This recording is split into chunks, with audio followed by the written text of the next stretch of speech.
Okay. This is episode 3 of season 4. Um, and it's probably will be aptly called The Wedding. Let me turn it down a little bit. Alright. And I will read you the intro. Ship players, just make sure you can see this. Mm-hmm. Alright. Bodrog, seat of Lord Vladimir von Verkus. Your travels west across Brugge have been relatively uneventful, at least so far as since you rescued the elvish slaves and returned them to the elves of Brokilon Forest. Eventually, in the distance, you spot a Mott and Bailey castle on a hill, overlooking a great Vita river to the west, and a small hamlet below. The Southwood was your home for several days, but now you peek clear into open and survey the scene. You are all unsure if you made it in time to find Erie, if it was really her, but Dryden's sources were good, and no stone could be left uncovered. Devnet volunteers to find horses in case an escape is needed. She departs, moving swiftly on her own. I'll meet you after, and I'll bring 5 horses. Get after her now. She looks disappointed she wasn't coming herself, but she knew this needed to be done. With the half-elf's departure, the trio look across the distance and determine their plan of action. So let me show you what you see from the woods. So you see this castle, and there's a small town outside of it. It overlooks the Southwood that's on the east side of the where you're looking, and it kind of that forest kind of is in the south side of Bruges. It's actually east of the castle, however. The river Vida is somewhere behind the castle in the distance, probably a mile or so. It's not entirely clear. You don't have 100%. You don't have 100% knowledge of exactly where it is. And yeah, you kind of approach from this angle. You see the town, and there's plenty of going on. People are going here, people going there. You don't see any like processions or anything that would obviously say, "Hey, a wedding's happening," but you do see people out and about. You see a few soldiers kind of like patrolling the area, and yeah, that's what you see at this point. And there is a small road that kind of winds around, kind of past the forest to the east and south that you could take to go directly into the town if you didn't want to go across the plains and be like spotted for being like, why are you coming out of the woods, sort of thing.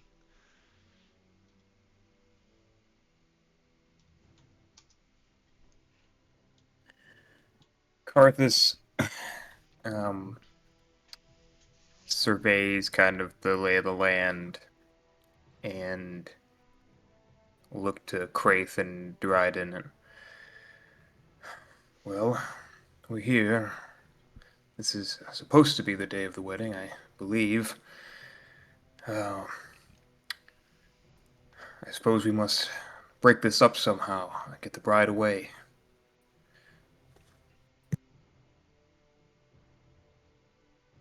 And Dryden, he is standing there and he's listening.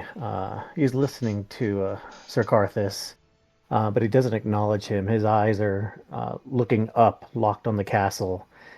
His feet just planted firmly into the earth as he just looks up and wonders if she's behind those walls. And then he takes a deep breath. I'll be following you, Sir Carthis. You have the armor on of the Lord. You are the one that is invited. I was simply be an aid And with that, Dryden pulls his hood up over his head and shields his eyes so as not to give anyone the opportunity to get a good look at his eyes. He doesn't want word spreading that there's a witcher in the area, or that there's a witcher in town. So he hides his eyes and shuffles his feet a little bit as he stands just behind Sir Carthis. Craith does very much the same, slowly bringing up his heavy woolen cowl over his dark hair. Very much movie-esque. Anybody that can see wants to see his face certainly could. But from camera angles, and he saw shadows, and he says to the others, I suppose now all this to decide is how we enter this town. Eventually make our way to the village, through the village into the castle for the wedding, but I do not think we should enter as shadows.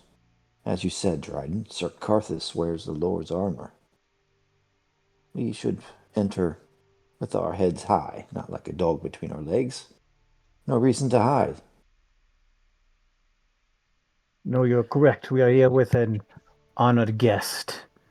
We will take leave behind Sir Carthis as he plays this lord. You should keep in mind that the reception for the part that I'm playing might not be so kind, though I do not expect blood to be shed, who can say? Brugian politics and all that. I agree.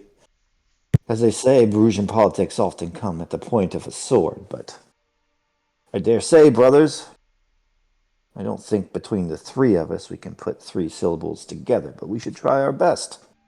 Solve this peacefully. I dare say this evening may end, my friends, in the bed of a maiden.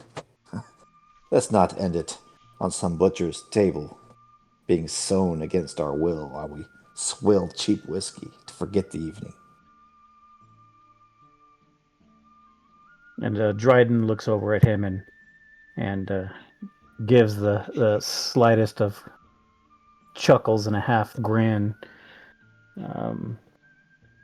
Well, however the night ends up, my only goal is to look into the eyes of a long old friend once more before I leave this place.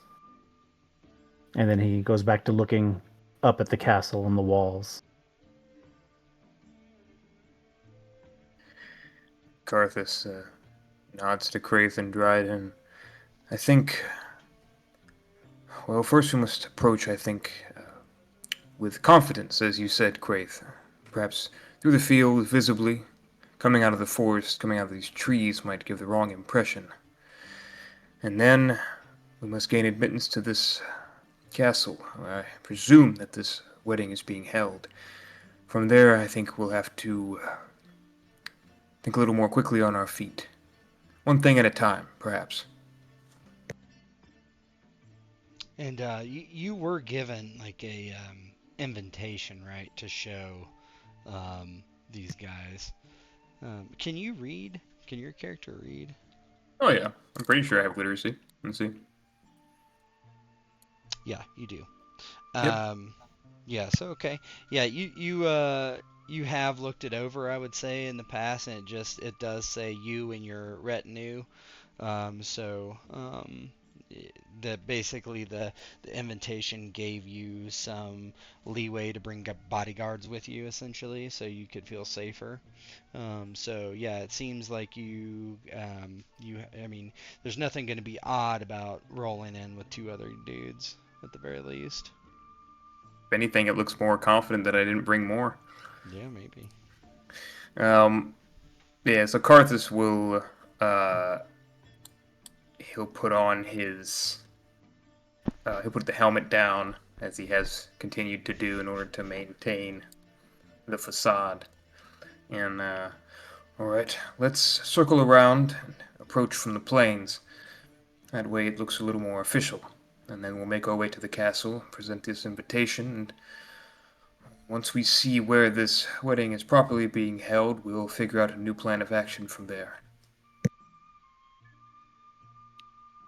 Dryden just kind of grunts his acknowledgement of those instructions, nodding his head in agreement. Well, your bodyguards, Sir Carthis. You lead the way. I'll be right behind you. And you come out of the south wood and kind of cut around into the plains and then link up to the road and head on down to the hamlet. As you get closer, you're not very far away, but you do notice that there are some men on the road wearing armor, and they are armed, so there's some sort of guards. They do have a crest that they wear, and I will let you guys make either a status roll or a lore roll with um, a difficulty of challenging. Actually, Carthis, go ahead and give yourself a benefit based on something you know. Said status or what? What was the second option? Or lore. Lore. That's an excellent roll. It is a You said symbol. one benefit. Yeah, one benefit, yeah. And it's challenging. Yes.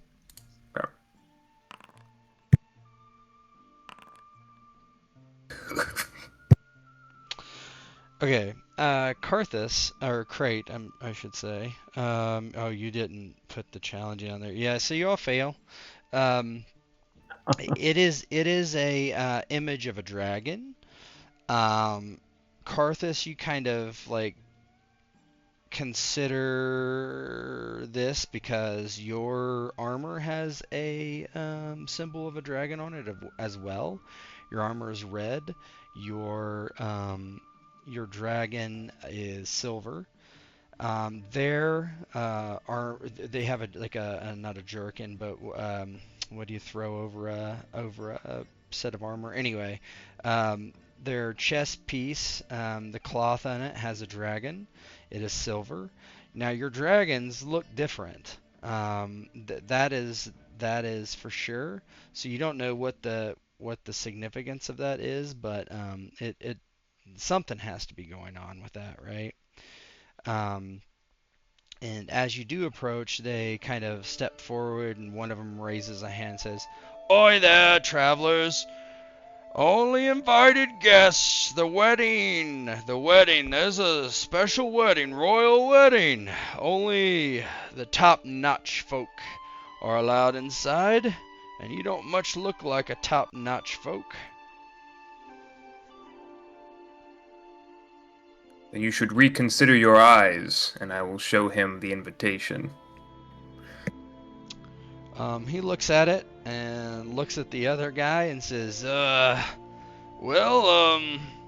can't be reading no invitation, so I guess, we'll have to go get someone who can, huh?" He kind of chuckles and they elbow each other, but they don't look like they're, like, really wanting to go anywhere. Carthis looks at them for a moment, and if they don't go, like, pretty quickly, "Be about it then. We have business." One of them turns and walks off and kind of waves his hand annoyingly. And they come back a few minutes later with another man who's holding the invitation in his hand. And he comes over to Sir Carthis and hands it back over and says, "Sir, excuse my men. They are on edge, since we are at civil war." If I might make an observation, they seem to lack an edge. But they are forgiven. We have business, as I said. "You're free to walk the hamlet. There are rooms arranged for you in the tavern, the inn. The wedding shall be on the morrow."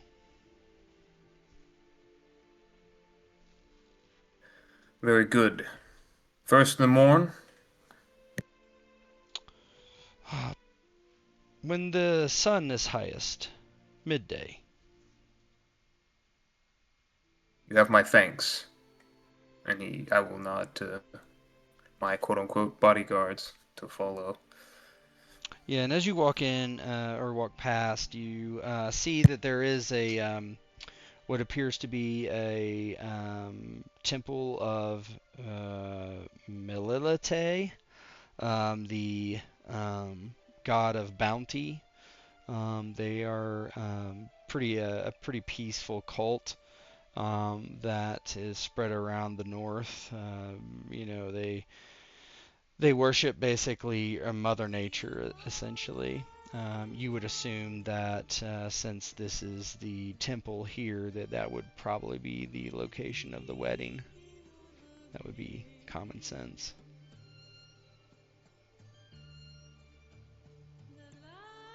Yeah, and as we're walking by that, Dryden raises his head and looks out from under his cloak, just kind of peering out, looking at the temple, just getting an idea, an image of it in his head, looking at the entrance, looking at the structure, just kind of looking around it as we walk by. Yeah, it doesn't. Carthis actually. Oh, Yeah, go go ahead. ahead. No, you go ahead. Carthis slows a bit, because I'm making that presumption this is where the wedding would be held. We should take a look around inside here. Get a lay of the land for this as well. You're talking about the temple. Yes. Yeah, so on the outside of the temple, there's a few people working. Some are pulling like weeds. Some are setting up like these essentially potted plants of very bright colors. A lot of them are mixed with white. You all would know that religion has all the priestesses wear white. It's a purity thing. And there's a large double door on the one side of the temple, and you see a smaller door kind of on the other side of the building as you're kind of like hanging around. And not far off, you hear kind of like the sounds of drinking, singing, merriment type of things. Whereas it's very quiet here as the workers just prepare. The door is shut, so you can't quite see inside. Is it out of character, Tet? Is it kind of assumed since we have this invitation that we'll be able to get into this thing without too much of a problem? Yeah, during the wedding, sure. Okay, yeah. So Craith looks around, and as he does so, it's rather quiet around, but he hears the sound of merrymaking in the path, somewhere, and he looks to Dryden and Sir Carthis, says, "I agree. Fertility god, temple. This is certainly the place for the wedding, and maybe, perhaps, the general population and the well-to-do divided by this fence. But I hear something nearby. I'm going to check it out. Some of the locals might have a lead on a way we can break this thing up." Maybe. I think I'll try to see the inside of the temple to get a sense of how the proceedings might go. I think maybe I can convince these workers to have me take a look around as a guest, an important guest, perhaps. Yeah, you we'll start with that. So you head over to the temple, and we'll just say these two peasants are the ones doing most of the work. And there's a couple other nearby, but as you kind of approach, the shadow kind of casts over the older one, and he kind of looks over his shoulder and up as he's kneeling down, like picking out the smallest of weeds out of like the cobblestone. He goes, "Oi! Hello, sir. Didn't see you there. Just doing my work, sir, so didn't mean to offend. If I threw some soil on your boots." Remind me out of character one more time. What is my name as this lord, basically? Sir Luther, and your last name is not that it really matters, but Sir Luther, the Red Knight. Just that's yeah. Sir Luther. Yeah, Carthis looks down at them and, you are forgiven.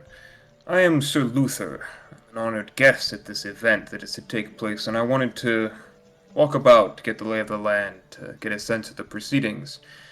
The temple doors closed. I wished to take a look inside the temple. Do either one of you have the key? Oh, don't believe it's uh, yeah, yes, I do.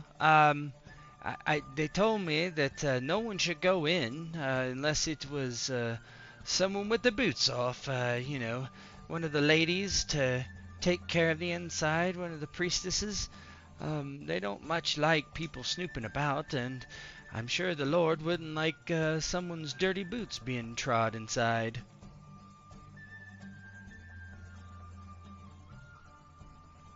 He tilts his head downwards. I'm a lord of high standing. What is your name? My name is John. Very good, John. Do you understand how the laws of this land work, John? Yeah, kinda. The Lord's tell me what to do, and I do it. Right, and I am a lord, and I am telling you to do something. Now are you going to do it, or am I going to have to talk with your lord about how you don't listen? Go ahead and give me a persuasion roll with a benefit.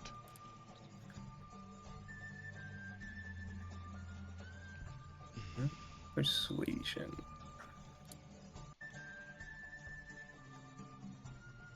It would be challenging. Yeah, that's a success. Yeah. Oh, yes. He looks at your armor, this immaculate armor with this red dragon on the chest, and he, not unlike you, doesn't really know the difference in the dragons. And I did not know. I'm sorry, sir. Let me open the door for you. And he pulls out this kind of long key and inserts it, turns it, and there's a click. And he grabs the ring and pulls it open for you and steps aside. Just please don't mess up the floor. My boots are rather clean. I am certain it will be fine. As you were, I will call you back over when I'm finished. He looks down at your feet. Looks back up. Alright, hold on. And as we're walking by them, Dryden's gonna stop next to the young boy, and he's gonna kneel down, pull a weed out from the ground, and hand it to the young boy, and look off to the castle. And he's looking off to the castle. He'll ask the young boy, "Have you seen the bride? Is it true? I have heard she has hair like fire, Oh, like a sunrise. I've not Do you seen know her. this to be true?" No. Don't know her at all. Just got pulled in from the fields to help with the wedding. Not here much in the city. All this commotion, you see. Me and my pa. It doesn't suit us. We're farmers. And Dryden nods, and as he's walking by him with Luther and Craith, he puts a hand on his shoulder and then drops the weed into the little pile of weeds that he had been building up, and walks through the door with Luther and Craith. Kind of his eyes follow you a bit, but doesn't really say anything. Inside the chapel, ignore the guy in the pew. There's no one in here currently.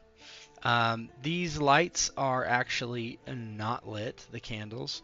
Instead, you're getting ambient light through stained glass windows. Makes it kind of dark in here, as it's probably like 4 or 5 p.m. You do see at the there's an altar in the front. The interior is made of stone. It's actually quite well made. It's not dilapidated per se, but you can tell it's been here a while. It's old. The upkeep could use some work. There's a big vignette in front of you on the wall of Melete. I'm gonna figure out how to pronounce that. Hold on.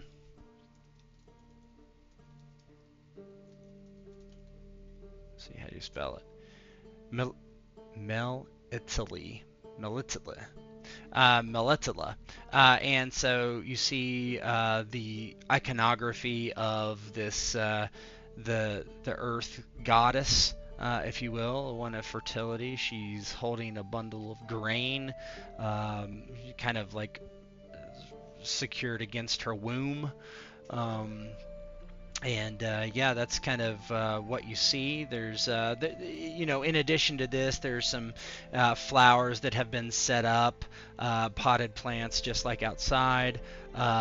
You see down the hallway here. There's a long red carpet. On the carpet is the sigil of a dragon. Um, and yeah, that's really, there doesn't seem to be any kind of big deal here. There is a side room. The door is shut. That goes somewhere. You assume it probably goes to like some quarters where the priestess might stay. And then just kind of basically thinking about what it looked like from the outside, there probably is an exit through there as well. I will go over and test the handle on the door. Yeah, it's to locked. see. It is locked, yeah.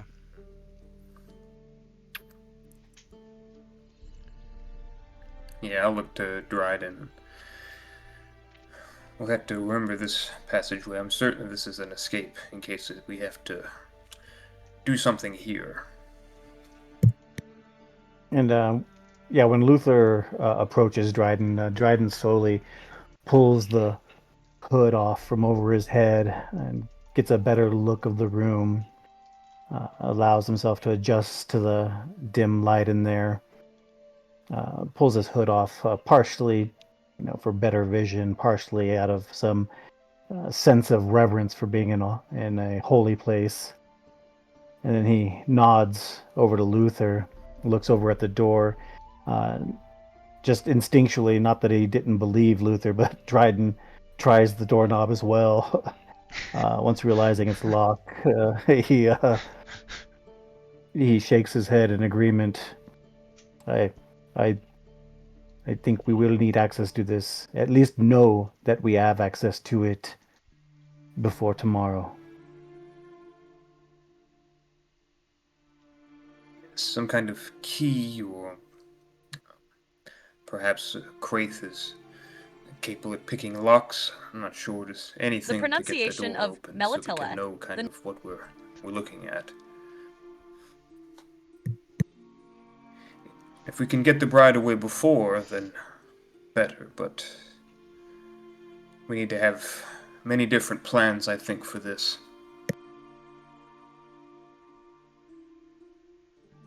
Well, this is the first plan here. We have to make sure that we do have access. We may not need it, but if we do need it, we want this door open.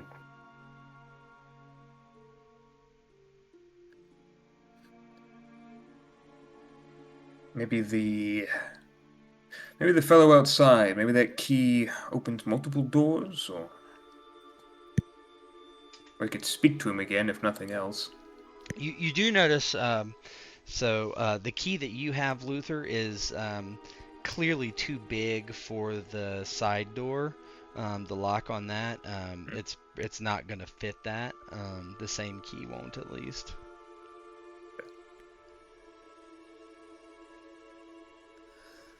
While Luther's doing that, Dryden starts wandering around the temple area, goes and takes a look behind the altar, in corners, that kind of thing. He's just curious about this space.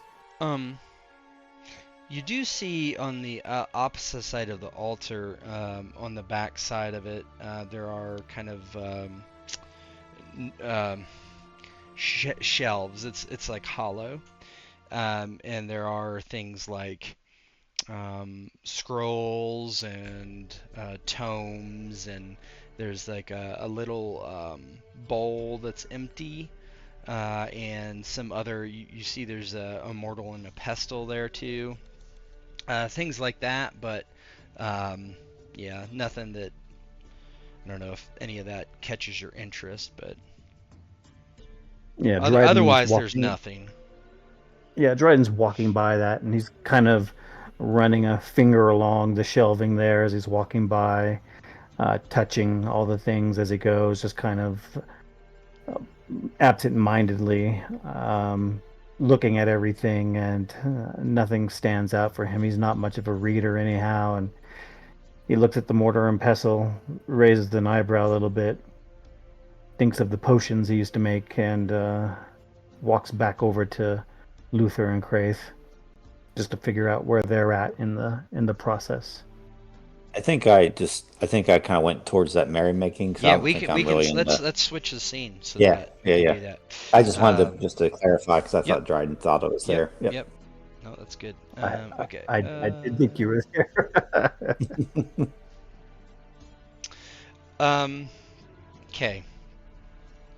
Craith, you kind of leave the other two at the temple and head over to this tavern where the guard told you that you could stay. You kind of peek in and you see that there's probably a dozen people in here. There is mostly just people drinking. Um, you do see a soldier who, although he is in his gear, he does appear to be drinking. You don't know if he's like off duty, quote unquote. His helmet is on the table, and inside are you're not sure, but he's like rattling it. You're not sure if it's dice. It could be. Um, there's a hefty man behind the bar, bald, double chin, kind of a big belly, has an apron on over both that. He's currently pouring something from a barrel into a tankard and passes it over to a man, just a simple fella at the bar.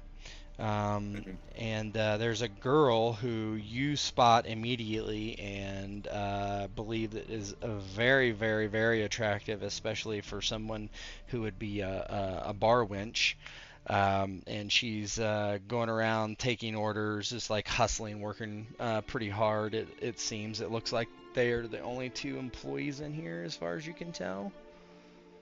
And then in the back, you see that there's this arch and a door, which it looks like it turns left and probably goes up the stairs to the second floor, where most likely there's a common room and a few like individual rooms. Yeah, Craith kind of walks into the tavern, and the sounds of merrymaking hit his ears, and he takes a moment just to relax. If he wasn't here away from home, he'd be in somewhere very similar, enjoying himself, but not on a particular dire task. He looks to his right, and he sees the soldier kind of sitting on the stool, and the barkeep behind him, and hears the rattle of the dice, and has a bit of an idea to strike up a conversation. He tries his best to make himself look a man of the people as he walks into the tavern and plops himself down. Not the stool next to the soldier, but that would not be appropriate among males. But the one across from it here, Yeah, sure. and just kind of looks at the soldier and says, "How have things been? The war heating up?" The man turns to you, and you've noticed that most of these soldiers have this dragon iconography, heraldry, but this one does not. He actually has something that looks like a red square gemstone. You can roll lore if you would like. Challenging is the. Not good.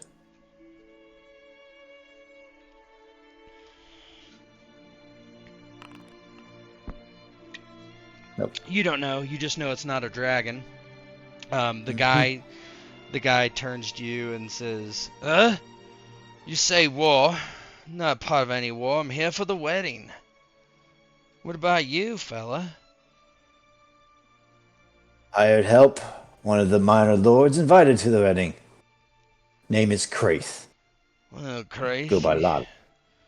you gonna drink an ale? What do you suggest? I've traveled long miles to become here. It's thirsty work. What do you This, think, barkeep? um, the barkeep, kind of smacks his hands together. He's got like these meaty fingers and says, Well, I have several absolutely perfect choices for you. We have the Brugian Blue. It's really black. I don't know why they call it blue, but they call it blue. And then we have a couple tankards of the sodden great oaks, brought here by the lordship himself. Well then, I suppose I'll have some of that sodden stuff. Good Give it a choice, shot. the guy says next to you. Between you and I, this Brugian Blue is swill. So, can I bother you for your name, sir? My name is, Tom. Tom. Where can I scare up a game of dice? Maybe a lady friend or two to spend the evening before this wedding. I'm but hired help. Least Well, I can do is spend my future earnings the night prior. haven't seen any working girls. He shrugs. But dice, that one's been playing, been winning a lot. And you kind of look over your shoulder and you see the soldier with the dice in his helmet. And you notice that the barmaid that's next to him is kind of she doesn't look real comfortable, and he's kind of like got a hold of her wrist. And it's kind of loud in here, so it's not easy to tell what's being said. But it seems like he's kind of pulling her down towards him a bit, and she is leaning away. And Craith ain't cool. let's switch scenes. Yeah, good. Um, Ghost, you were going to talk to one of the peasants, is that right? Yeah, the one who gave me the key. Yeah, the older guy's going about his business. He keeps looking up at the door, and as you come out, he kind of cranes his head around the open door to kind of look at the floor to see how dirty it is. And it is slightly dirty because you just walked out of the forest. John, that the side door that's locked. Where does that go? Huh? Oh, that's the priestess' quarters, master. Is she in? Oh, no, afraid not. I think she's at the castle. I see. I'm presuming she has the key then. But I assume so. I wouldn't dare ask about her personal quarters, you see? Hmm.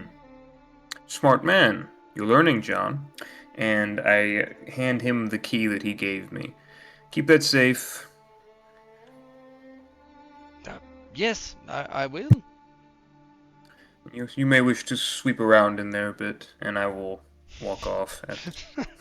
I'd say that. He watches you go, and you just hear him mutter.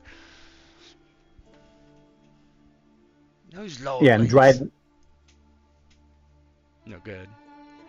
No, I was just saying, and Dryden just follows in step right behind him, glancing at the boy one more time before putting his head down and pulling his hood back up over his head, and following behind Sir Hey, Luther. Doc, give me an acting roll. With a benefit, we'll say. not terrible.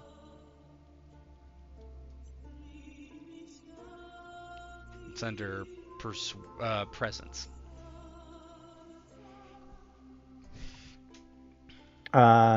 Difficulty? Just put challenging in there. You get a benefit as well, so.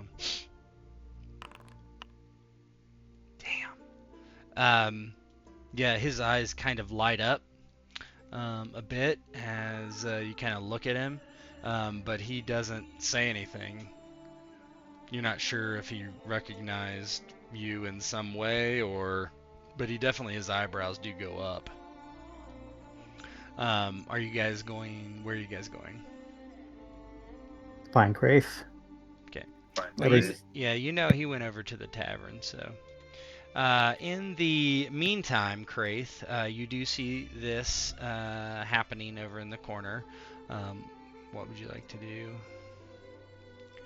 Craith kind of just butts up to the bar where the dice, or the table where the dice game is being played, and kind of clears his throat and kind of tries to impose himself. Excuse me. I was told a handsome game of dice could be found here. My coin spends as well as any other man. Who's feeling lucky today? He kind of looks around, just tries to impose himself upon the scene. Yeah, the guy he's playing, the soldier's playing dice with, just like shakes his head and says, "Oh lordy, I'm glad you came." And he actually grabs his very empty purse and picks it up and pushes the chair from behind him and walks out. The Brugian soldier kind of looks over at you, and when he does, the barmaid pulls her hand away and kind of starts circling back towards the bar. He's like, "Where you going? Damn whore!" And she kind of cuts back here as you impose yourself. He says, "You want to play dice then? You just cost me a lay." He kind of looks at the peasant leaving and says, "A lay? If only I'm so lucky as this gentleman. Did you not take his coin? Consider yourself lucky enough." I'd really get some action tonight. I got plenty of coin. I'll take yours to her. She ain't going nowhere. What's he look like? Does he have like that same he's Yes. just Brugian. Yeah, okay, if it he's says Brugian. Brugian soldier, they have the dragon crest. If it has Dragon, Sodden, okay. it's the ruby. What's his app? His app is not good. He's That's not good. a handsome Okay. man. Okay. Yeah, so Craith will just say, "Very well. Well, after I take your coin, perhaps I'll buy you an ale, because I don't think you'll be going home with a full purse or a hard cock. You see, soldier, with teeth like that and a weak chin, and eyes that look more watery than a muskmelon, I don't think you have a chance with a creature like that. But anyhow," he kind of, whatever coin he has, he kind of gets it out and, "let's play dice." Yeah, he smacks the table. "I'll show you. How'd you get in here anyway?" Oh, Yeah, go ahead. he says, "Hired help. Like you. Lots of minor lords and ladies about. And I'll pay extra for information." Don't got any information for you. Let's play dice. Yeah. Roll 3d10.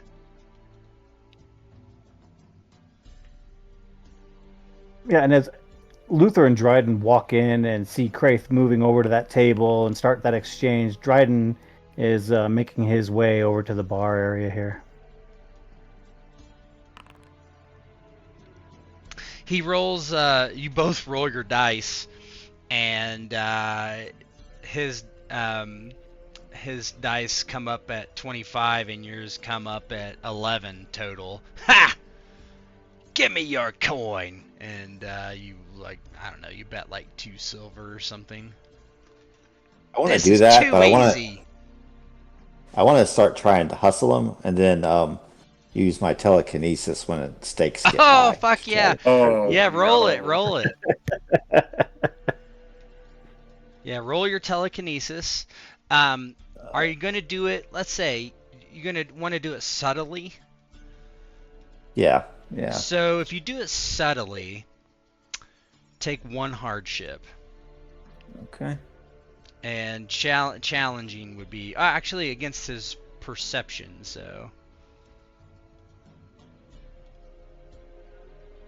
Telekinesis, harness. 1 hardship, you said? Yeah, just 1 hardship, that's fine. And then what else did you say for difficulty? You're just going to go against his 26. You got to beat his 26. So just say not applicable, so just roll it straight up? Yep, that's fine. Oh, no. Wait. Oh, no, you rolled 57. It's 57. Oh, okay. Um, Where'd that 12 come from? Oh, that's a spell dice. yeah, it's, yeah, so your roll is a, your roll is a 57, versus a difficulty of, so, yeah, he rolled a 26, so basically it would be, 57 minus 26 minus 12. All right. That is a success. So 25 BSV is what it looks like. Okay. So how does that look as you roll the next die? And okay, so even before it happens, he says, maybe you should bet a little more. Maybe you'll roll better. You're right, sir. I can see what that dame must have seen in you.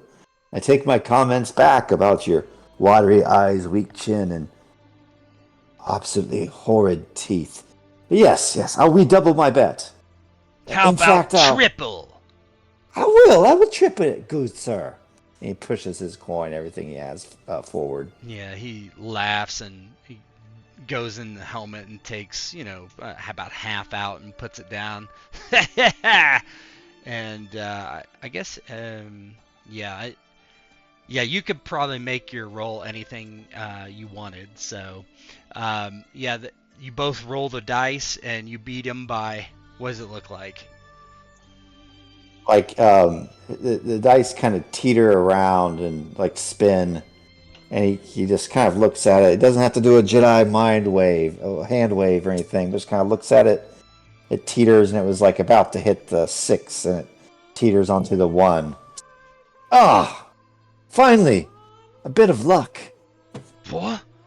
He picks up the die and looks at it suspiciously. And he, you can tell he kind of feels it, and he's, looking at the die. This is impossible!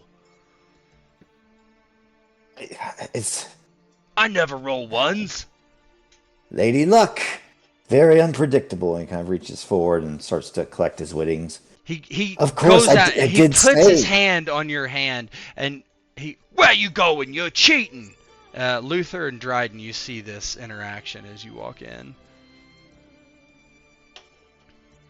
Give me my coin back! Dryden is sitting at the bar there, and he hears voices raising behind him. And he still has his hood up over his head, and he shifts his weight just a little bit on the stool there and looks over his shoulder just to see what's going on, and seeing this peasant getting upset is It's the soldier, not the peasant. doesn't spark any alarm. Oh, it's the soldier? Yeah, it's the soldier. The peasant left. Oh, okay. He was Okay. the loser before. Okay. Seeing that it's a soldier, on the other hand, Dryden shifts his weight and turns around on the stool, so he's facing the table that the soldier and Craith are sitting at, but he doesn't do anything. He's just facing the table, sitting on the stool, and he's just kind of tensed and ready to move if he has to. Luther, what's your reaction? Yeah, he will walk over, stand there, he'll cross his arms and look at the game. What is the meaning of this outrage here? What? He's cheating me. Oh, I do apologize, my lord. I did figure I would get a brief respite from my duties and seek solace in this tavern, for I am thirsty. And a handsome game of dice was played, and yours truly was the victor in this. Verily weak-chinned man feels he's entitled otherwise. Why you keep Sir insulting Soldier, me? I'm gonna stick it's my not an knife in insult. you if you don't watch it. It's trying to steal my money and insulting me.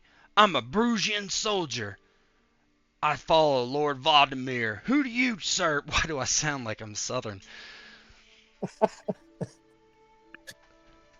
I was about to make introductions before you so rudely interrupted me. This is he, Sir Luther, the Red Knight. I don't know any Sir Luther. That is because you are uneducated and poorly disciplined. Go seek your sergeant. I will speak with him about you. What? That we don't need to go there. How about how about we just call off that bet and just call it even, and I'll make my way out of here. I will hover over the Brugian soldier and look down with the plate visor. I believe my man said that he won the bet, and I do not keep liars around me. Or do you claim otherwise? No, not at all, not at all. That's fine. Yeah, he. Craith kind of, if I may interject, my lord. By all means. Sir Luther, it would be the least of my intentions to cause strife upon entering this village. Soldier, we can call it even. I would be willing even to give you back my winnings. Just promise me to leave that wench alone, and promise me we leave here as friends. If we need a favor, a task performed, can we count on you? Otherwise, my lord will have a heart-to-heart with yours, and I think that you will come out on the short end of it. You can give me a read person. Actually, I think I'm actually decent at that one. Yep. What difficulty? Challenging. Challenging. Yeah. Oh, you succeeded. Yeah. Yeah, of course. Yeah, he's lying. He's not gonna help you. On second thought, I'll keep my gold. Fine, Don't give a fine. shit if you get it. Yeah. I think you might have loaded dice, but can't prove it. He takes his helmet, kind of tucks it under his elbow and his side, and then just kind of takes a step back and walks between Craith, who's seated there, and Sir Luther, who's kind of hovering over him. He gives a side eye to the barmaid, who frowns deeply, and he will leave the tavern unless someone stops him otherwise. Oh, no, Craith kind of just plops down, says, Sir Luther, Dryden, I hope your endeavors have been more fruitful than mine. Now, apart from not knowing who this gentleman is at the bar, and he kind of points towards the man with the ruby, is it a brooch? It's kind of like a rectangular ruby that just sits. Okay. It's in his clothes, or it's not a real one. Mm-hmm. Yeah. Besides this out of towner and the fact that this tavern wench doesn't quite fit in, my endeavors have been fruitless. Unless you consider I'm now 4 times as rich.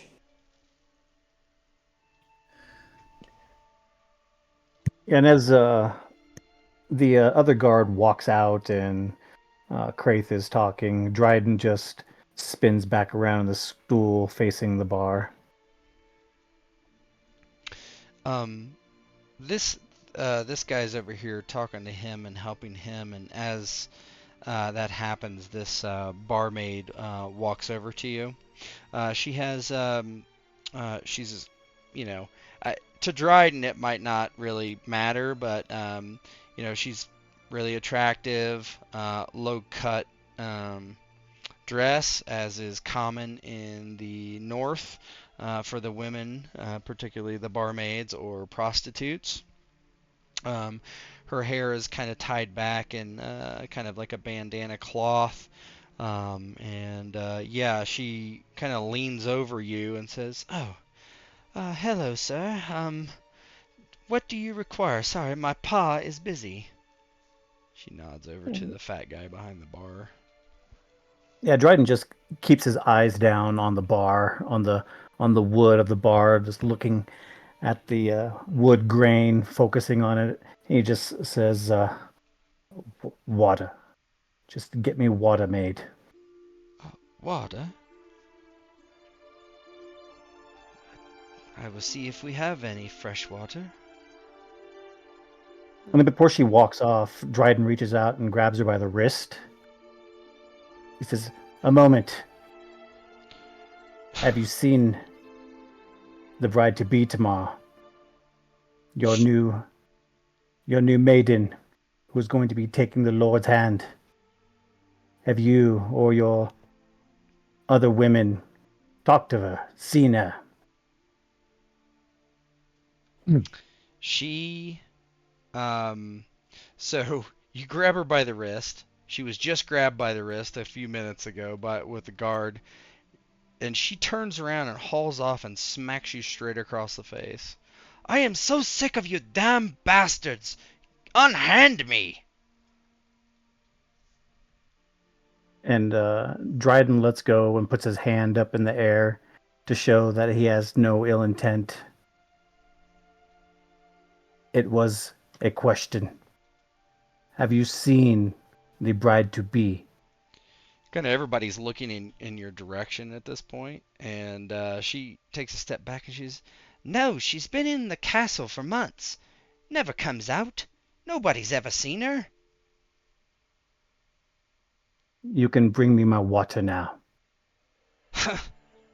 She turns and kind of stomps off in kind of an adjoining room, probably like a little pantry or something. The soldier, 2 stools down, says, "Well, that didn't go well." And Dryden cocks his head in that direction a little bit, but doesn't look at the soldier, doesn't acknowledge his words, and turns his head back, looking down at the bar again.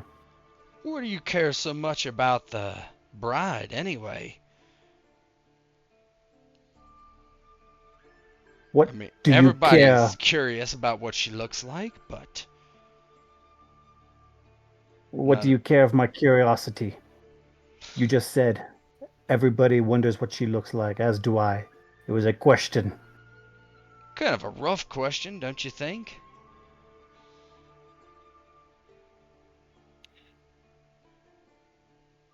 And He shrugs. Dryden, Whatever. yeah, Dryden doesn't really acknowledge him.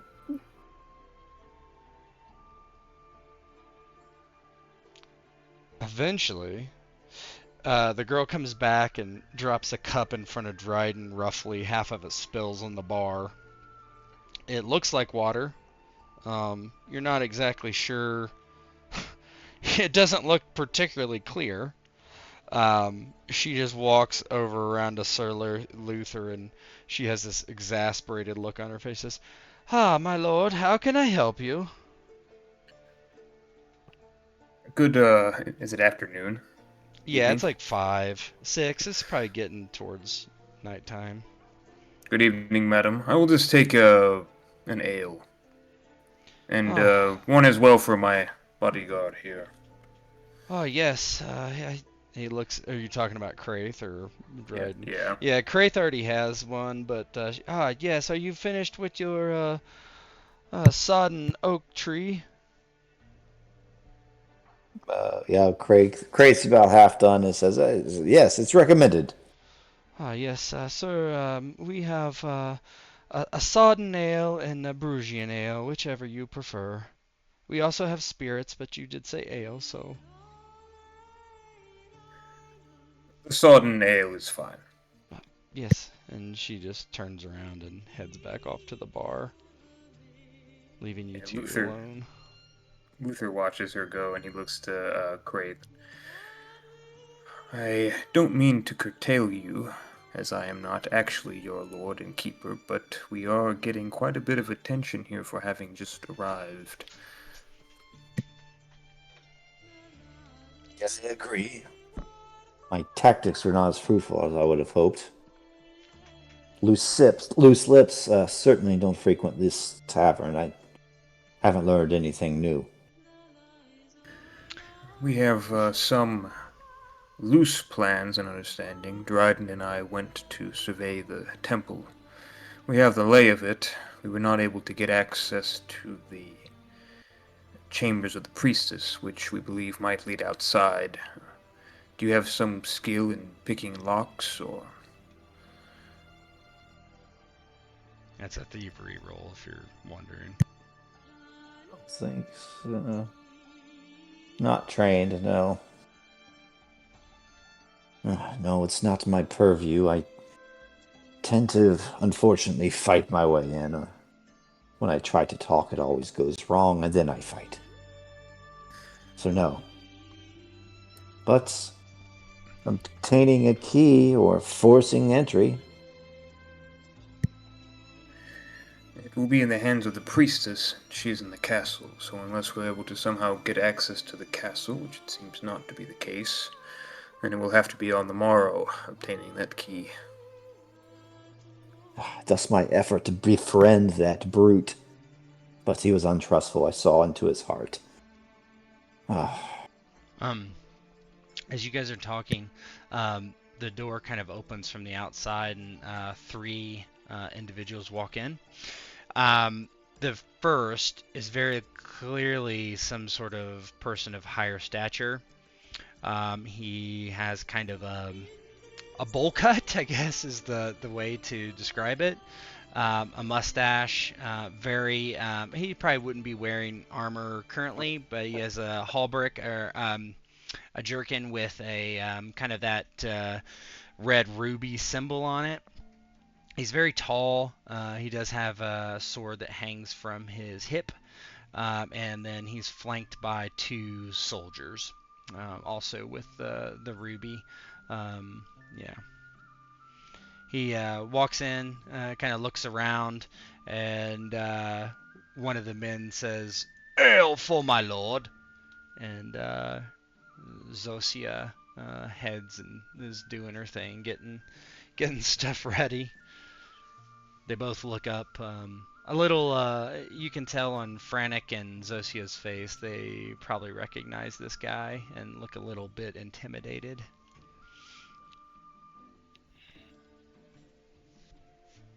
Yeah, Dryden just again he cocks his head a little bit, peeking out from underneath his hood. Looks over at them as they walk in, and then takes a drink of the water that Zosia brought him, and sets it back down on the bar.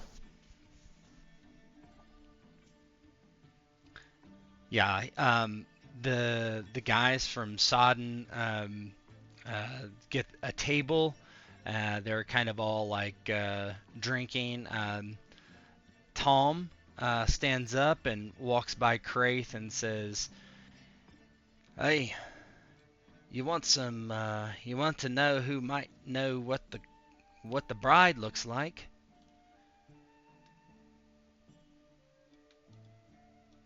And he nods over to the main guy that just walked in. And What do you he's mean? saying that to Craith. Yeah, he said it to Craith. He got up, left the bar, went over to Craith, who he had a conversation with, much more pleasant than the one with you, and just offered that information to Craith. Oh, that gentleman over there, he'd know, certainly. So I should engage him in conversation? No, I just heard one of your friends asking. Seemed like he wanted to know. Oh yeah, that is our lord. He is the bride or the groom.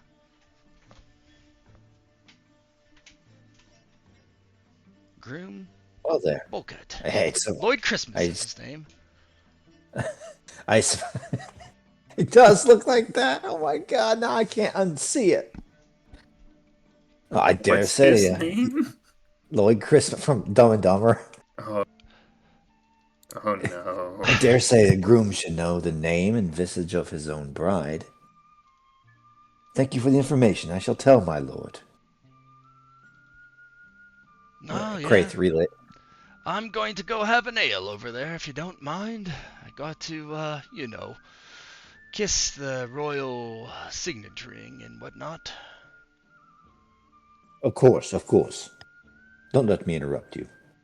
Yeah, he goes over there. I'm getting rid of some of these tokens. There's a few, like 3 of them over there. The gentleman soldier there with the ruby, with the ruby crest. He tells that gentleman there he is going to be the groom of this here wedding. If anybody knows the name and identity of the bride, it should be him.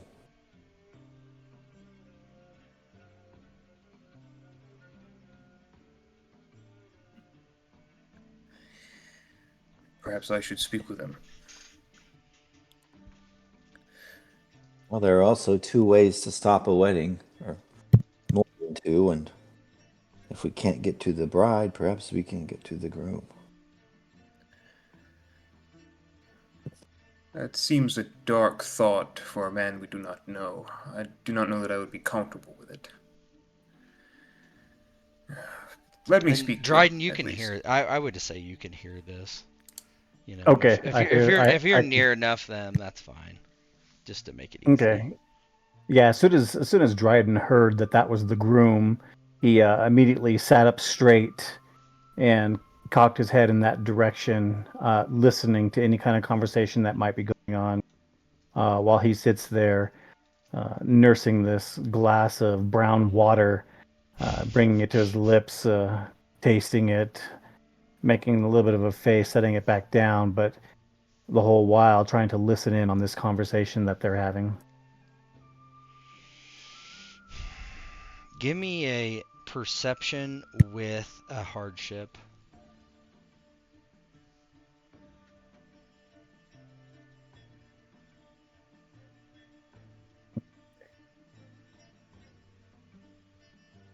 And the conversation, you mean the bride's conversation, or Yeah, yeah, I yeah. keep calling bride the groom's, yeah. Yeah, as soon as I heard he was the groom, I just became immediately interested in everything that's going on over there. Hmm. Yeah, that's 35 is good enough to succeed. Oh yeah, you rolled 26 on one die. I'm gonna whisper it to you. See if I can figure out Okay. how to do that. Give me a sec. Is it whisper, Dryden? Test it. Carthis is getting ready to go over and introduce himself and speak with Yaramir. Yeah, just give me 1 sec. Talk 9. Yeah, okay. I want to stay by the bar and put out the vibe.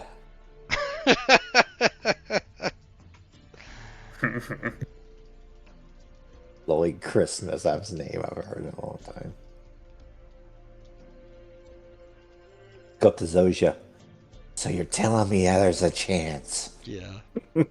He gives her the IOUs for the Lamborghini. Yeah.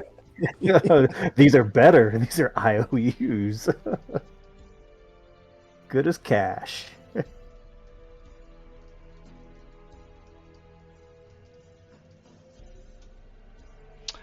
Yeah, Luther, you can head over there. Yeah, so he heads over there and stands to look at this knight and his entourage that are there.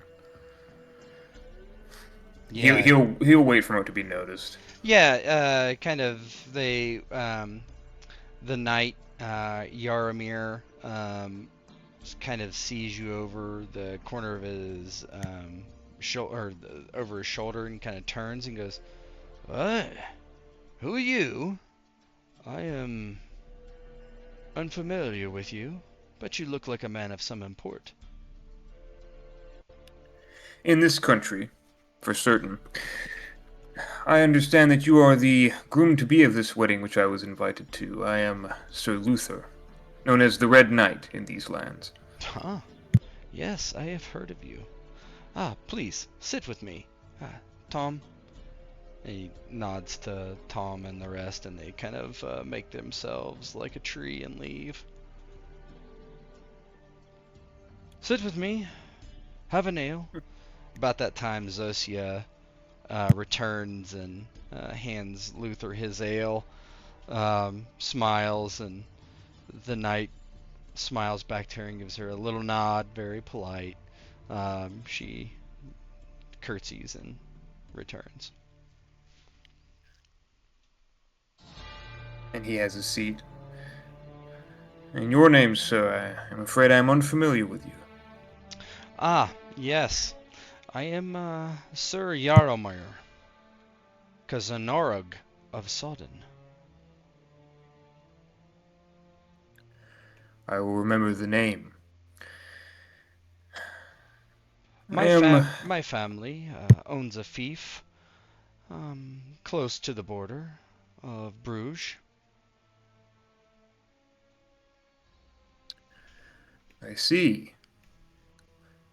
Perhaps close to where I hail from, I imagine. So I have been told.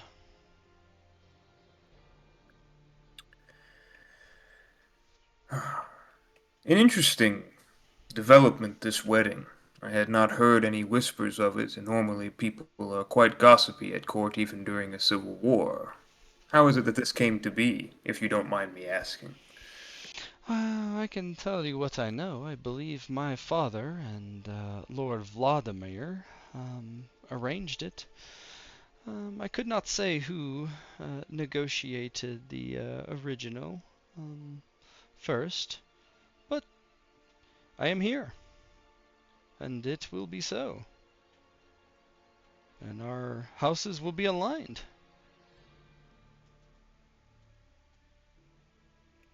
Yes. Have you met your bride-to-be yet? Ah, unfortunately, I have not. It is to be a surprise. They tell me that she is quite stunning. I'm quite curious myself. Do you know? Have you seen her? It appears to be the talk of the town. No one knows of her, has seen her, or any some such. Yes. Well, it is strange. I was told that she did not live here for many years and had returned home from some wild adventures in the West. And yeah, it will be interesting. Not what I had in mind for a wedding here in this place, but a child must do his duty to his family. Are you not fond of Bruges, then? I have no real opinion, but I do enjoy my own home, and this is far from it. Yes, it is. And once you are married, do you intend to spend much more time in Bruges or Sodden, do you think? Oh, I intend to take my bride home, where she belongs.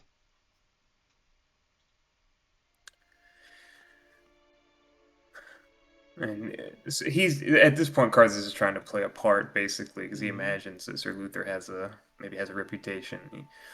Um, he sits back and looks at Yarmir. I wonder, Yarmir, how much do you know the implications of this marriage that you are involved in? Oh, I know quite plainly why you have approached me, because if we are married, then we are aligned in both peace and war.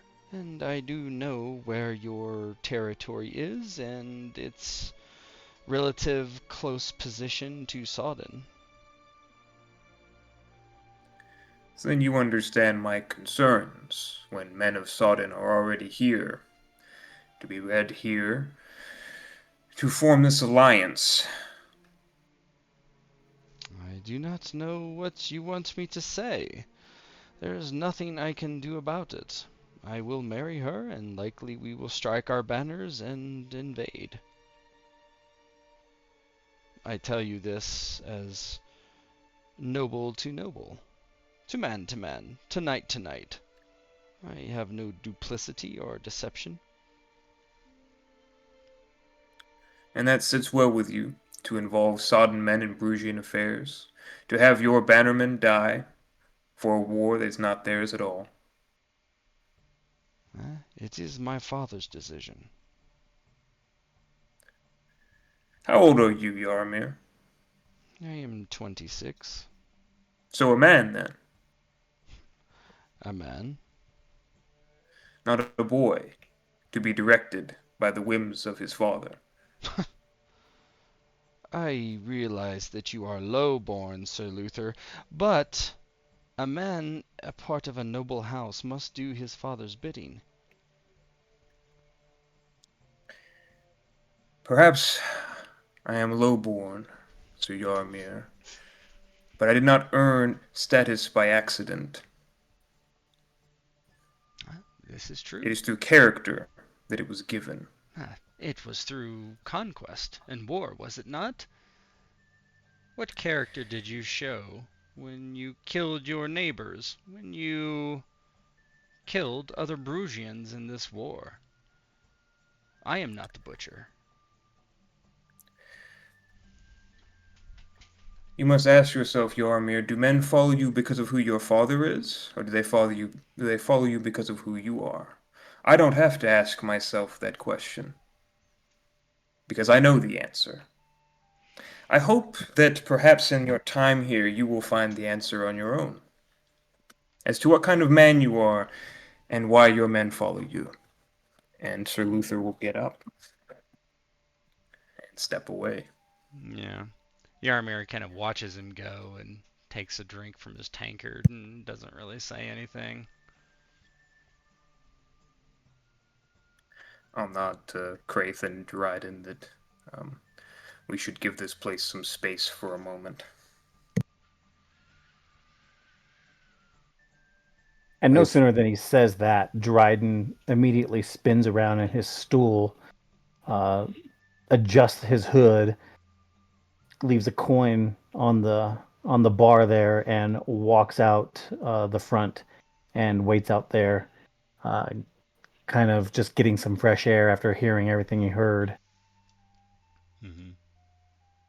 Craith, you're leaving as well? Craith leaves as well and drains the rest of his mug. And as he emerges outside, the sun is beginning to set in the west, and he digs into his tobacco pouch, and there's this like kind of heavy oaky vanilla flavor that wafts into the air as he takes a puff. What to do? So many moving pieces, and we don't know half of the chessboard.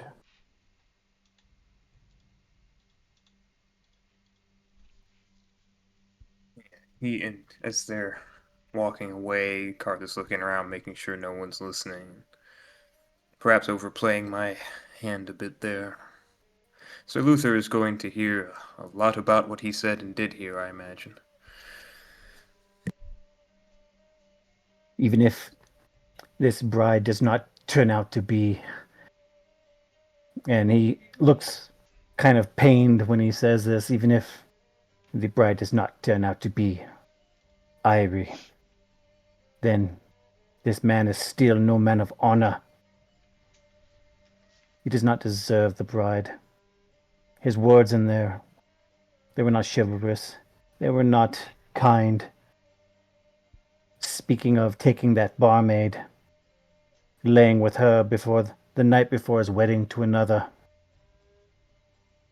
And Dryden's just kind of shaking his head, and now that it's getting a little darker, he pulls the hood off from over the top of his head.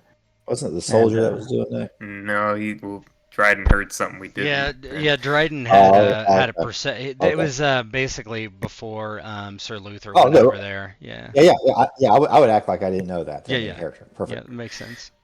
Yeah, Luther, Carth, and God, I'm falling apart. Carthis looks to Dryden. Wait, the the soldier, the Craith argument? Or do you mean the man I just spoke with, Yarmir? He said that? no, the one with the foul haircut. He The was lordling. speaking. He The was lordling. speaking of. Yes, he was speaking of laying with the barmaid tonight before his wedding. If that is Great. Ivy in there, she deserves better than him.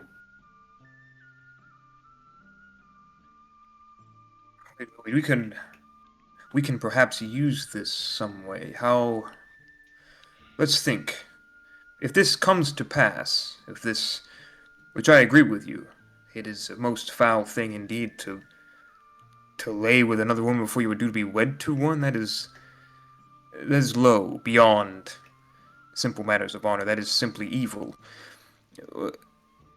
How could we use this for this situation, however? We could expose him somehow, can we not?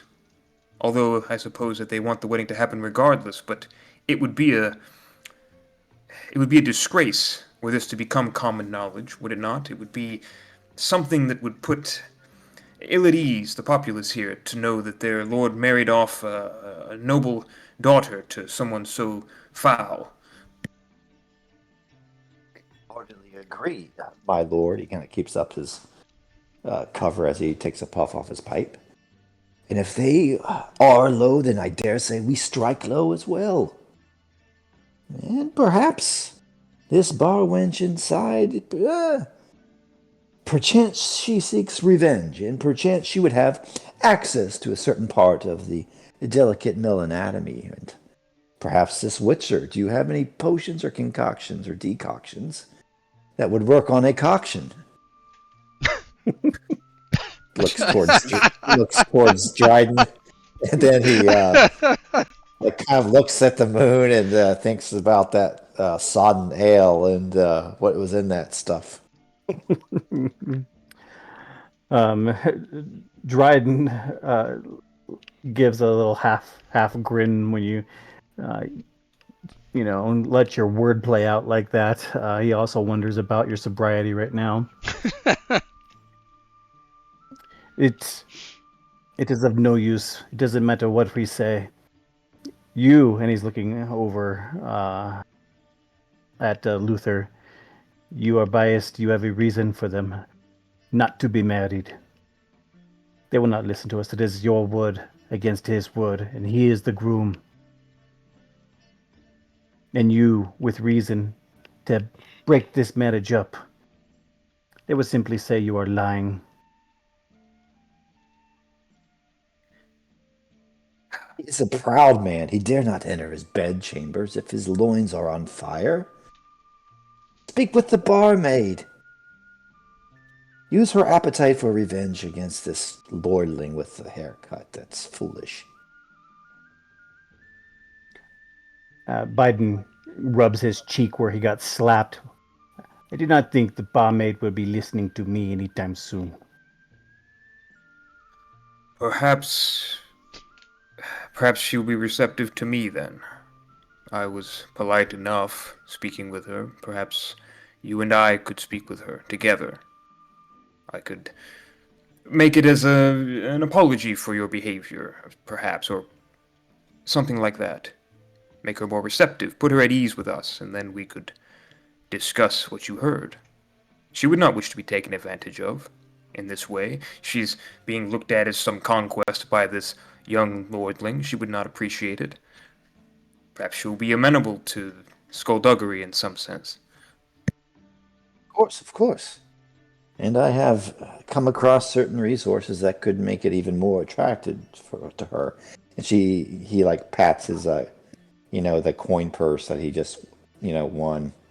And it's just bulging with, coins like almost at the top of it. Dryden nods his head. Well, I guess anything right now will have to suffice. Any plan we can get in. Otherwise, it is tomorrow at the wedding where we have to attempt something. And I'd rather not do it then when all the guards, king's guards, royal guards, everyone is here, alert, awake. Right now, when it is just us. Now's the time to do something if we can. It's, we just walked out quite abruptly. We should give it a few moments before we go back. It will look strange, I think. Perhaps later in the evening, we'll go and seek her out. Give it an hour or so.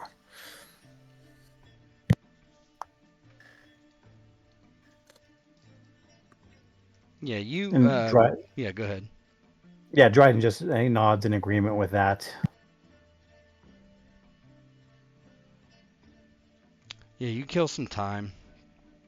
Then you can go back in. One sec. That and Fast forward the Skyrim timer. yeah. Mm-hmm.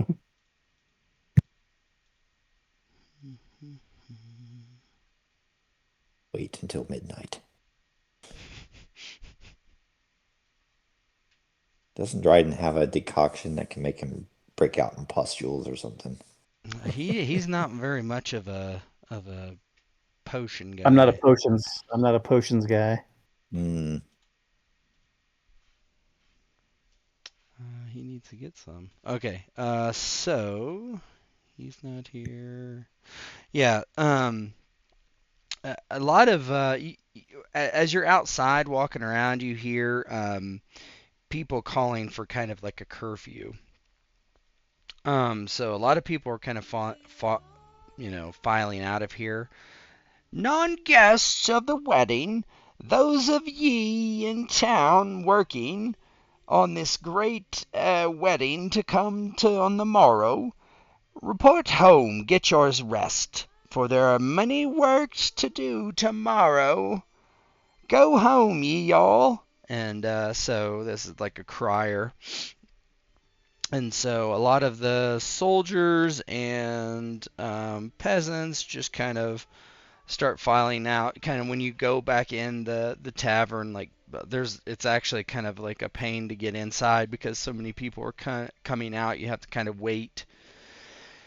And inside you see there's a couple like they look like they're probably not peasants, guests, but nobody of any real import.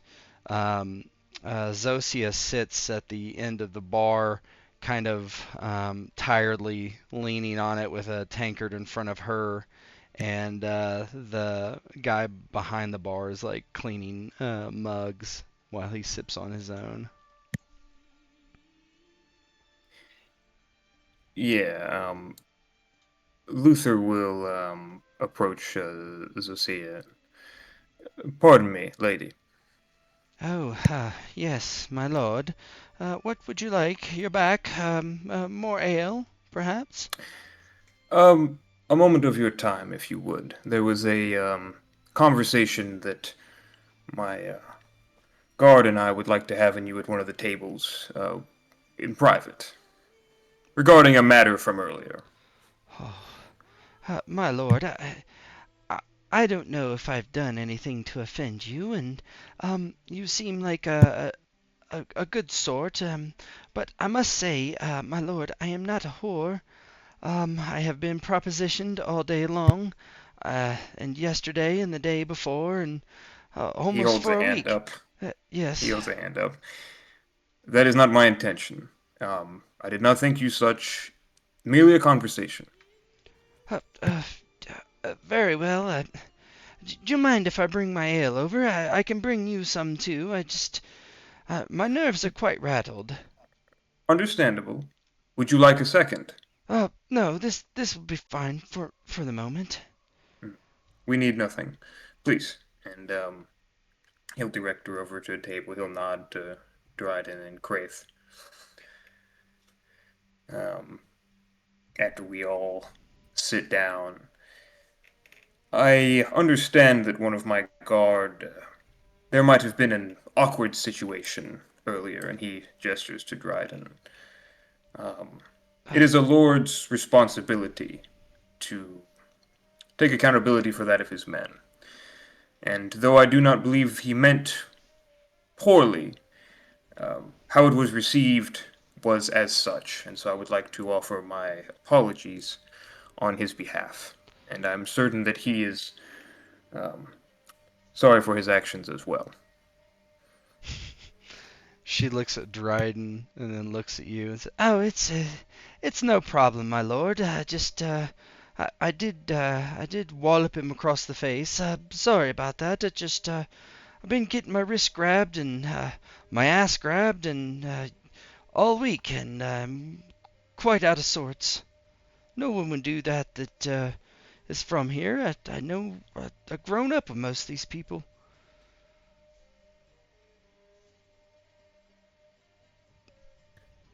Of course. And, Yeah. oh, go ahead. Yeah, and Dryden looks at her, keeping his head down somewhat. Yes, I apologize. I just need to tell you, the pompous fop, the lord with the bad haircut, he aims to fuck you tonight. She He just looks at blurts it out. Dryden. Yeah, looks at Dryden and then looks at Luther and then Craith and says, is that, did you talk to him about, And Carthis tries to recover from that. There was meant to be a bit of a preamble before he told you that news, but it was something that we wanted to make you aware of. Apparently, the little lordling bragged to his soldiers about it, and on the day before he is meant to be wed, to not only shame you, but also his bride in such a fashion is reprehensible, I think. Would you not agree? I would. I do follow in the way of Melitala, and our virginity is sacred until we are wed. I would not. I would not do such a thing. I will stay here with. Perhaps I could stay nearby you, so if he wished to force himself on me or something uh, such as that, I would have protectors. I know that I am low and you all are high, but I would ask for your aid in this. And you would forgive me for asking your aid in return. I must be clear with you, lady. And he leans forward a bit. You consider yourself a loyal citizen to this realm, do you not? Born here, raised here. Bruges is my home, certainly. Very good. Very good. I will say though, my lord, I know nothing of your games of lordlings. I'm a simple girl. And that is all well and good. I am not asking anything difficult. But surely, out of concern for your country, you would not want some well to marry another good daughter of Bruges as your lady that has returned. I mean, it would be unbecoming for a Brugian to be engaged with such a miserable bastard, if you do not mind me saying. Yes, I agree. I don't know what it has to do with me, but Well, if there were, say, evidence that he attempted to do such a thing as he plans to do to you, that is perhaps witnessed by several people, not the act itself, but the attempt of the act by this man, that would perhaps prevent him from, say, marrying this young lady he is due to wed tomorrow, and would be a great service to the realm, in my estimation.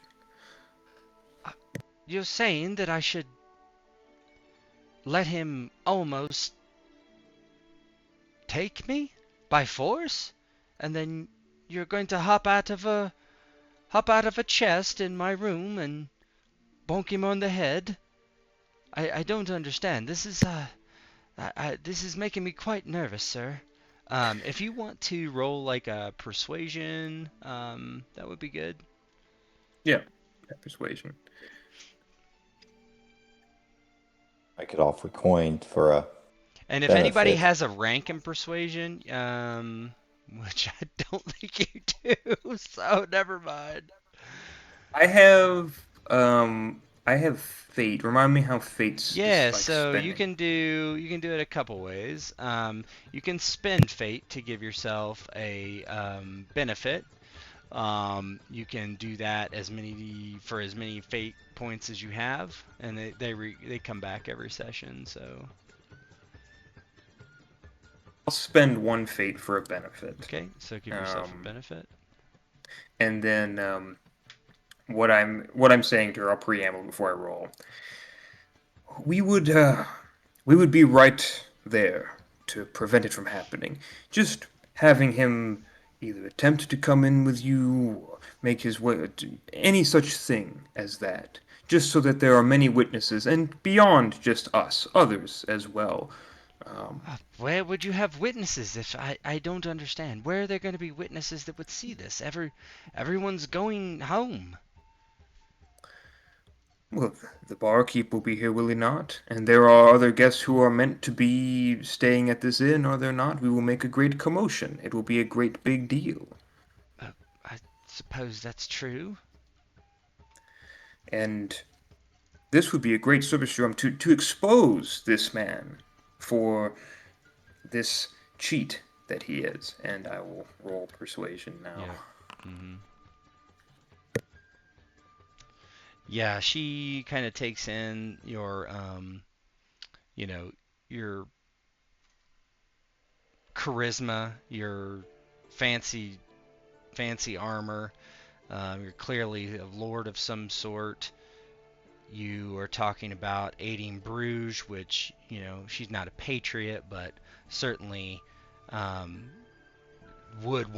doesn't want a lady of Bruges in this town, Bodrog, that would marry such a horrible person who would try something like this. She nods. If you think it is needed, my lord, I will do it. Um, I but I don't want this this tavern to get all uh, destroyed or anything like that. I would ask if so, then please pay Frannick. He is a good man. What would repair the damages?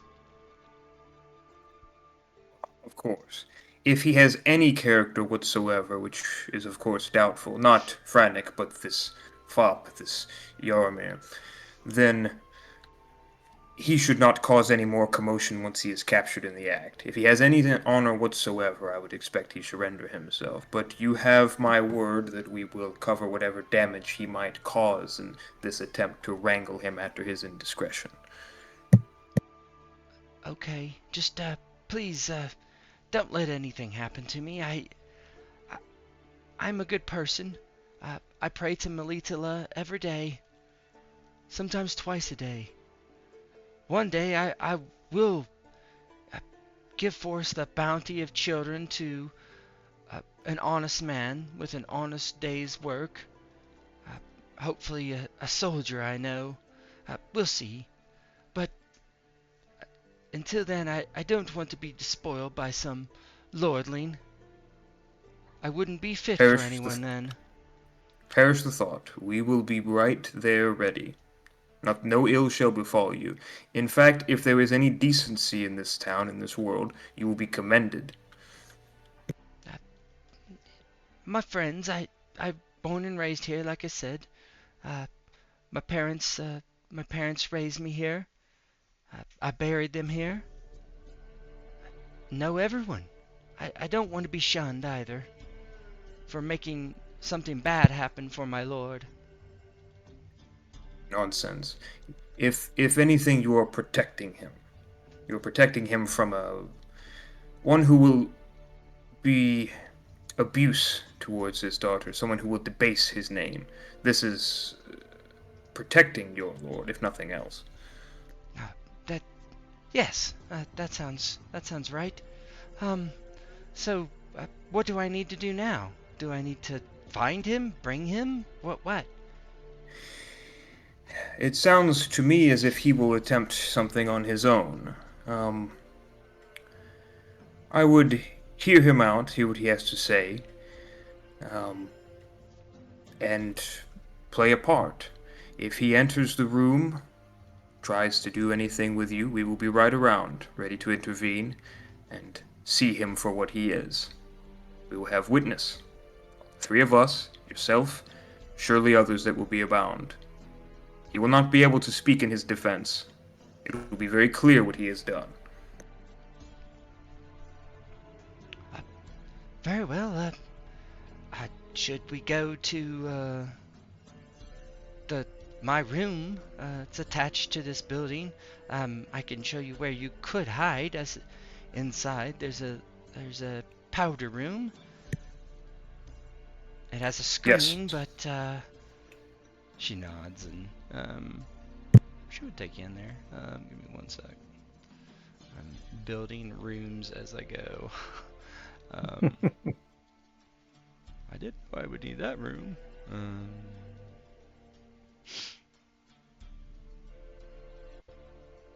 Where is it? Did I upload it?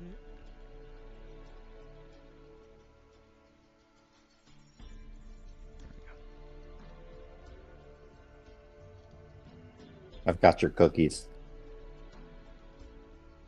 You got my cookies? He left them in my truck. Oh. The maple cookies. My Oh, kids yeah. already ate 1 box of them. Yeah, give them mine too. Okay.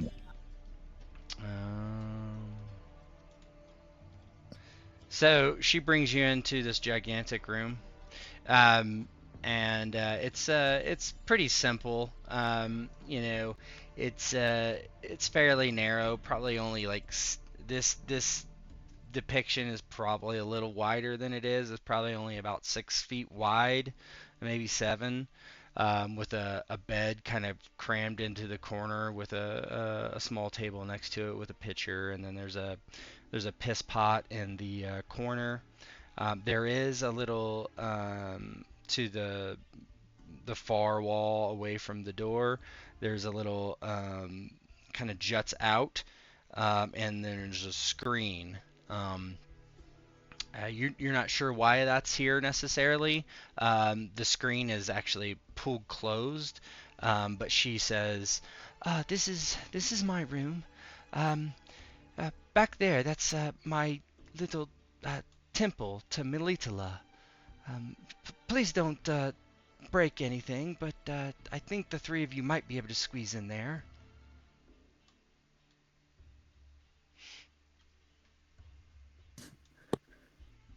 Yeah, I'll test it to see if that looks possible. Yeah, as you get back there, she reaches over and grabs kind of some of the I don't know what you would call them, little figurines. Basically, they're figurines, and they're like almost like a chess piece, like a pawn, but like it's taller, and then on the front it has breasts, and it goes down, so it's like a little figurine made of probably some sort of white stone, and she has a couple of those, and she gathers them up and kind of goes over and sits them on the windowsill so you don't knock them down, and then she like looks at you. That is going to be quite uncomfortable. I only the bed to sit on. You can all sit there. I'll sit on the floor over here while we wait. To Craith and Dryden. Do I think it would be easier for them to fit in there with just 2? Oh yeah, it would definitely be easier to fit in there with 2. Do I know where like our quarters are relative to this room? Yeah, so this is on the first floor. This is kind of there's like a little hallway behind the kitchen, um, and the bar. Basically, the bar there's a there's a opening behind the bar, and then it's a little hallway, and one goes in the kitchen, and then one goes to one room, one goes to Frantic's room. Yours is upstairs, so that here, I'll just pull this up real quick. So this doorway right here, it goes left and then upstairs. So that's where your quarters are, and her bedroom's over here somewhere.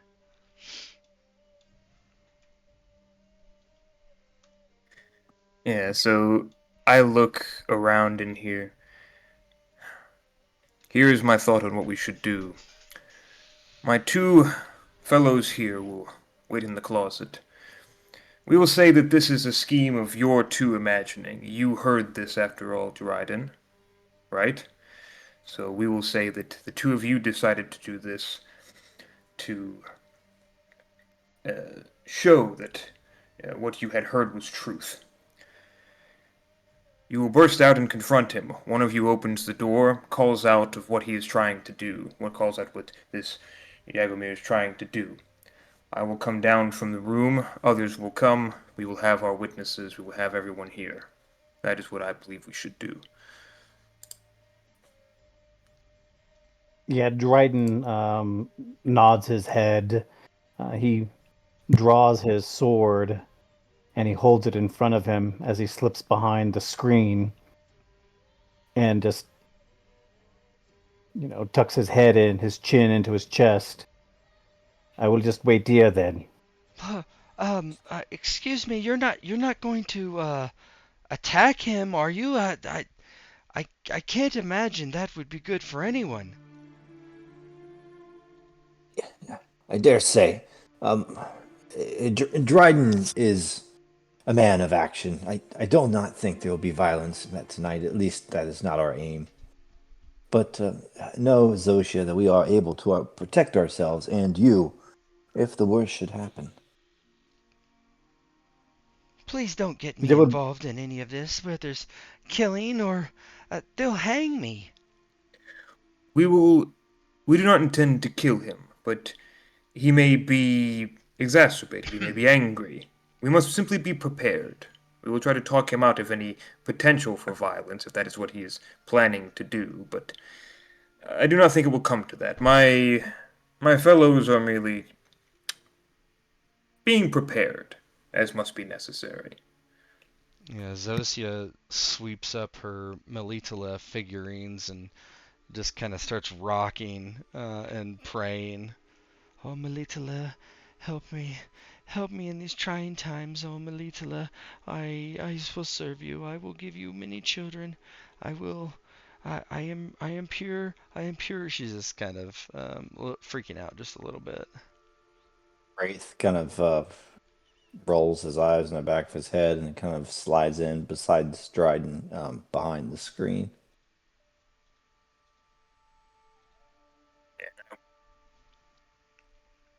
I will head up to the room and wait for there to be noise of commotion, from which I will come from my chambers and wonder what is happening. Hmm.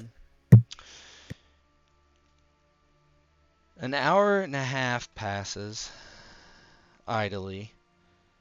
You're bored, particularly Dryden and Craith kind of leaning up against the wall there, ready to dip in behind the screen.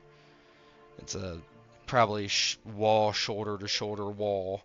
Not very much room. It would have been very, very, very tight with Sir Luther. And then eventually there's a boom, boom, boom on the door. And Zosia, who was near falling asleep, kind of jumps up. Oh, oh, he's here, he's here. She kind of says a little too loud, perhaps. But she looks over her shoulder at the cubby and the screen and says, "Are you ready?"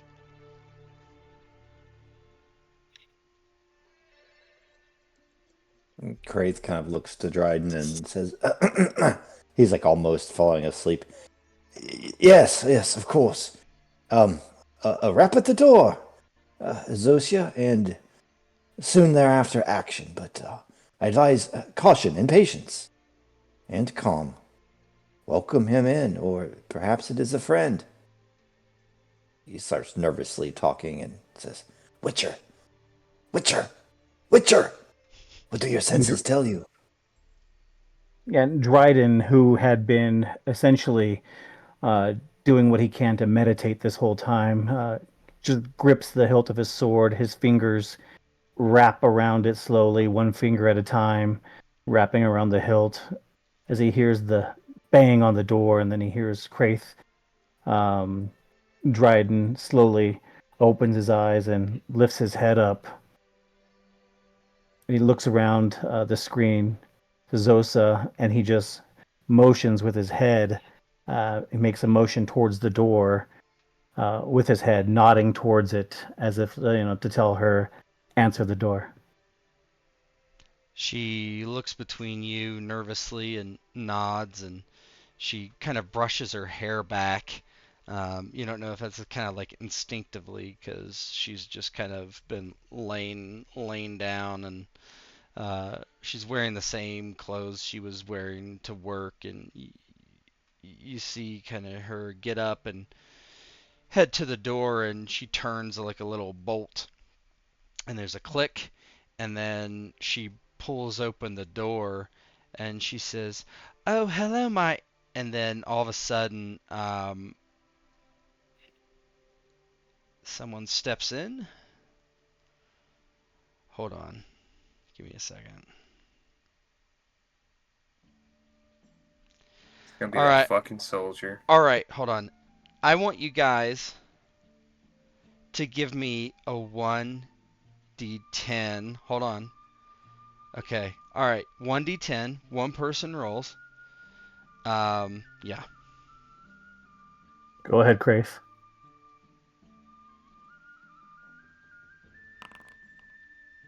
Oh my god. Okay. In comes Yarmir.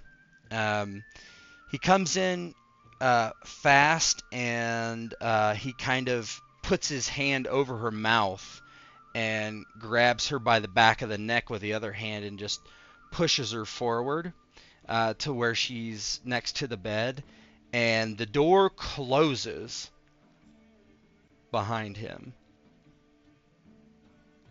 Not loudly, but like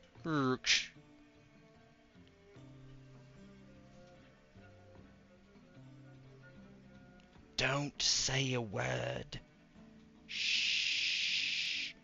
Shh. Don't say a word. And what do you guys do? Craith kind of elbows Dryden. Are you ready, Witcher? Yeah, Dryden, gripping his sword, stands there listening. He's just listening for right now. He knows that Yarmer came in, pushed her into the room, the door closed. He heard all of that.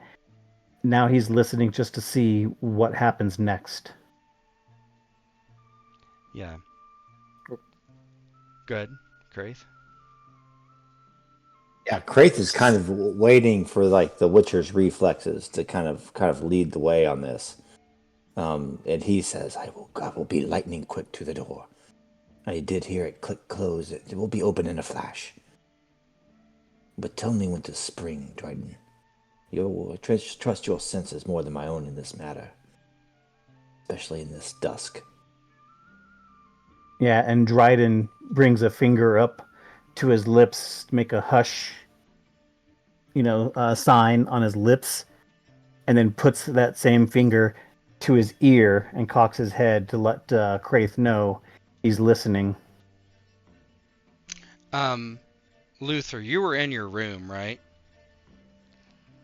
Yes. I'm waiting for a loud commotion. You can give me a perception skill check that is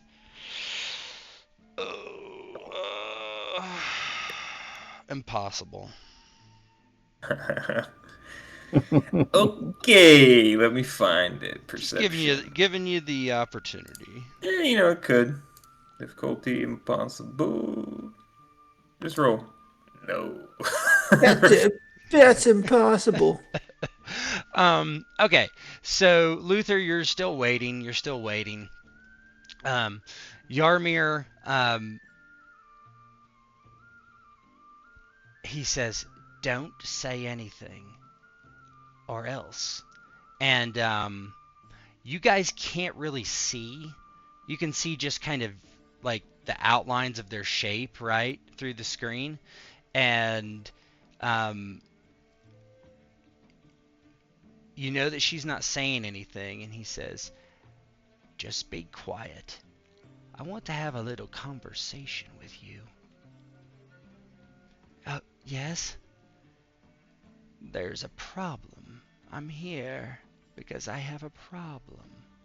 There's someone here that I don't much need to be around. I want you to help me, or you'll be hurt in the worst ways possible. Uh, okay. I don't, I'm, I, just be quiet. Be quiet. Be quiet. I want you to put this in the drink of that fellow with the red armor. A little drop or two in his ale next time you see him.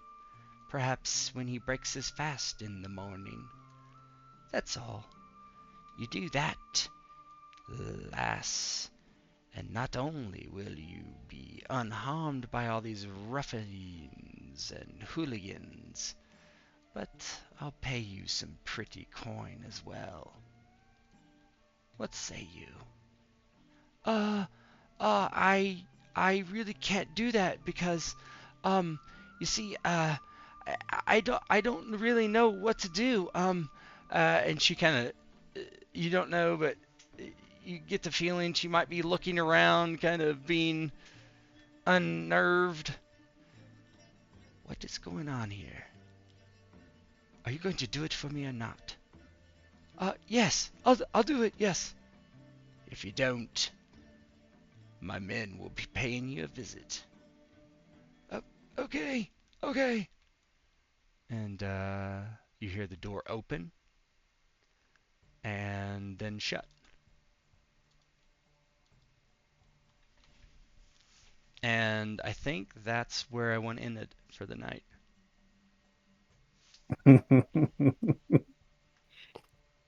That is diabolical.